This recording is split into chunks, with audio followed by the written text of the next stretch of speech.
نبی علیہ الصلوۃ والسلام فرمایي الماهر بالقرآن، هغه کس چې په قرآن باندې ماهر یې، حافظ د قرآن چې درته شروع یې کړي داسې روان یې سړی چې وي بلبل وي، دا زړه د سړي داسې ورسره تازه کېږي. نبی علیہ الصلوۃ والسلام د دې ستاینه کړې. الماهر بالقرآن، هغه کس چې د قرآن ماهر یې، مع السفرة الکرام البررة، دا به د قیامت په ورځ د فرشتو د انبیاو د نیکیانو په صف کې دی ولاړی. والذي يقرأ القرآن ويتعتع فيه، دا بیا د نور کسان زړه مات نسي، د هغوی صفت هم کړي دا اوس. هغه سړی چې قرآن وایي ژبه یې پنډې نیسي ویلی، ماتو ګډ کې کېږي، بندو خلاص پکې کېږي، لکه دا موږ ته یې وایي. ويتعتع فيه، یتعتع دې ته ویل کېږي دا ژبه باندې دا حرف سم نسي ادا کولی. قرآن وایي او کوشش کوي په قرآن کې ښکته پورته کېږي، یتعتع فيه، سم الفاظ نسي ویلی. نبی علیہ السلام وایي دې ته 2 اجر الله ورکړي، فله اجران، یې د قرآن د ویلو بل د دغه زحمت چې دی پر ځان تېروي څومره اجر دی. دا یې د عوامو دپاره د الله رسول صلی الله علیه وسلم څومره مهربان و، د عوامو د زړه د تسلي دپاره یې دا و. لیکن زموږ عوام قرآن سره څومره وفا کړی، خواص مو څه وفا ورسره کړی. هغه صحابان چې خپل زړو خفګان هغه به یې د قرآن په تلاوت تېروي. نو زما او ستا د زړو خفګان په څه شي موږ یېروو؟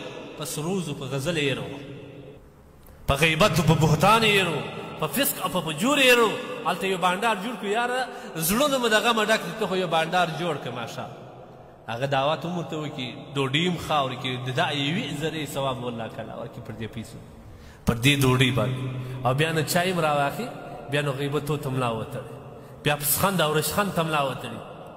ولا يسخر قوم من قوم، الله وایي یو په بل پسخند مه سره وایي. په دا مجلس کې یو غریب وي چې هغه ناداره وي، د شکل د خوا لږ پاتې هغه رامخته کړي، نو ګپې ورباندې کوي. دا ټول مجلس دا خو د زړه سکون په حاصله وایي، دا خو د زړه د خپل زړه قرار په دې پیدا کوي. لیکن ټوله شپه یې د خدای په قهر تېروي.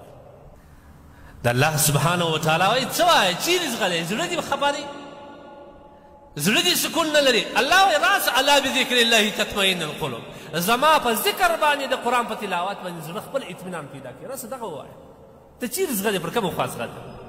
لہذا قرآن دا ډېر عظیم کتاب دی، د دې سره وفا وکړئ.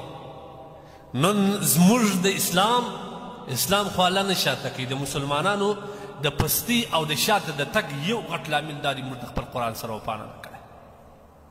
ځکه هر منحوسه هر بېغیرته پادري نن زموږ د دین توهین هم کوي، د قرآن توهین هم کوي.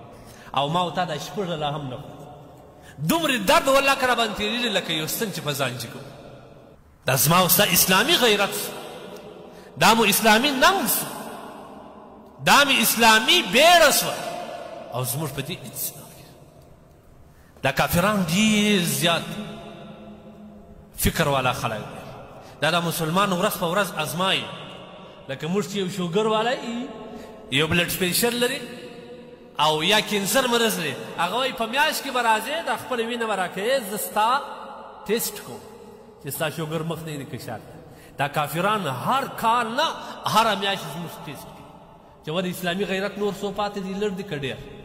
د دې په 100 کې خو 50 کله لري، په بعض کې خو 10 لري پاتې.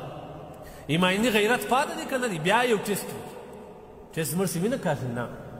زموږ د اسلام و شاعر ته غټ عالمي توهین وکړي چې ولې مسلمان څه کوي.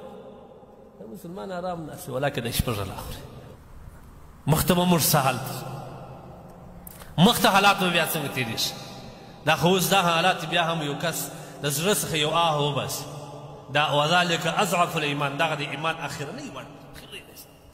په تورې جواب نه شي ورکولی، په ګولې جواب نه شي ورکولی، دا منحوس عام په دارولی نه شي، په زړه کې خدایه ته سزا ورکړي. د سپین سرو ایمان اوس په موږ کې پاته دی. سپین سره چې بس یو شراب باندې خپله غاړه وباسي، موږ هم اوس غاړه په شراب باندې باسي. افسوس پر موږ باندې، صد افسوس پر موږ باندې. دا څه شی دی؟ د دې وجه لامل څه دی؟ موږ د خپل قرآن سره وفا